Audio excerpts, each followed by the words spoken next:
මේ බලන්නකො තව එක්කෙනෙක්.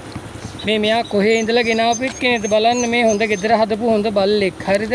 මෙයාව කැලේට වයසට ගියාට පස්සේ අයිකින් වයසට ගියාට පස්සේ මේ ගෙනහල්ලා දාලා ගිහලා මේ වගේ අසික්කිත වැඩ කරන්න එපා මිනිසුනේ.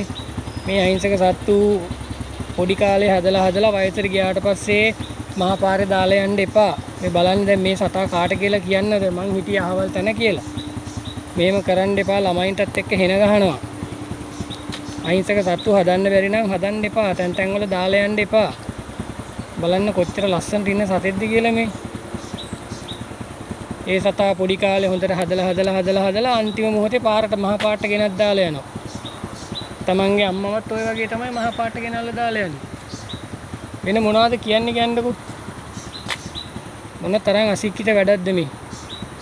බලන්න කොච්චර ලස්සන එකෙක්ද කියලා. කවුරු හරි ඉන්නවනම් මෙයාව මේ ඉන්නේ මේ දියගම නුගේ දේවාල පාරේ මේ දේවාලේ ළඟ. මේ පේනවනේ මේ දේවාලේ මෙතන තියෙන්නේ.